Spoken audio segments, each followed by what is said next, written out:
Hi. Recently வந்து ஒருத்தர் எனக்கு ஃபோன் பண்ணியிருந்தாரு. ட்ரேடிங் பற்றி பேசுகிறப்ப வந்து அவர் என்ன சொன்னாருன்னா, நான் லாஸ்ட் 10 இயராக வந்து நான் பண்ணாத ட்ரேடிங்கே இல்லைங்க. அப்புறம் நான் அட்டெண்ட் பண்ணாத கோர்ஸ் இல்லைங்க. எனக்கு தெரியாத ஸ்ட்ராட்டஜியும் இல்லை. ஸோ நான் நிறைய படிச்சிருக்கேன், நிறைய ட்ரை பண்ணியிருக்கேன். ஆனால் ஃபைனலி வந்து நிறைய ப்ராஃபிட்டும் பண்ணியிருக்கேன். ஆனால் லாஸும் பண்ணுறேன் கடைசியில். இயர் எண்ட்லேயோ இல்லை மந்த் எண்ட்லேயோ பார்க்குறப்ப நான் லாஸில் தான் போய் முடியுது என்னது. எந்த ஸ்ட்ராட்டஜியும் ஒர்க் ஆகுறதில்ல, எதுவுமே ஒர்க் ஆகுறதில்ல. இந்த ட்ரேடிங் வந்து சிம்பிளி கேம்பிளிங் அப்படின்னு சொன்னார் கடைசியில்.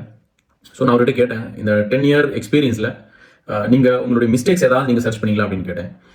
அவர் சொன்னார், நான் பார்த்ததெல்லாம் பெஸ்ட்டாக தான் படிச்சிருக்கேன், பெஸ்ட்டாக தான் பண்ணியிருக்கேன்.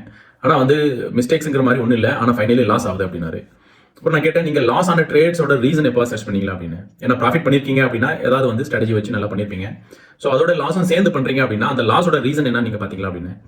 ஸோ அவர் சொன்னார், இல்லைங்க அப்படின்னு மேலோட்டமாக சொன்னார். ஸோ நான் சொன்னேன், ட்ரேட் டிசிப்ளின் ஒன்று இருக்குது தெரியுங்களா அப்படின்னு. அப்புறம் அந்த கைண்ட் ஆஃப் ட்ரேடிங் சைக்காலஜி பற்றி பேச ஆரம்பித்தேன்.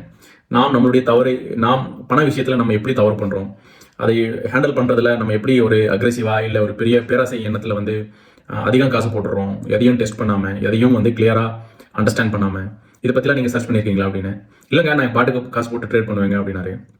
இப்போ சொன்னேன், கடைசி 10 வருஷத்தில் நீங்கள் இழந்த அந்த ட்ரேட்ஸ் எல்லாம் போய் பாருங்கள். அதில் வந்து நீங்கள் படித்ததில் மிஸ்டேக்ஸ் இருந்திருக்காது, நீங்கள் பண்ணுற ட்ரேட்ஸோட ப்ராசஸில் மிஸ்டேக் இருந்திருக்கும்.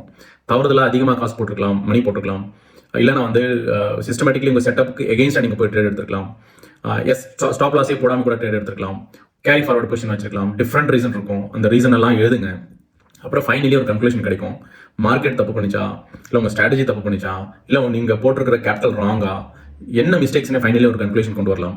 அதுக்கப்புறம் தான் நீங்கள் அதை சரிப்படுத்துறதுக்கான வழிமுறையை பார்க்கணுமே தவிர, கம்பைண்டாக வந்து ட்ரேடிங் கேம்பிளிங் அப்படின்னு நம்ம நினச்சிட்டு போகிறோம்னா தென் அது வந்து ஒரு சரியான ஒரு அனலைசஸ் இல்லை அப்படின்னு சொல்லியிருந்தேன்.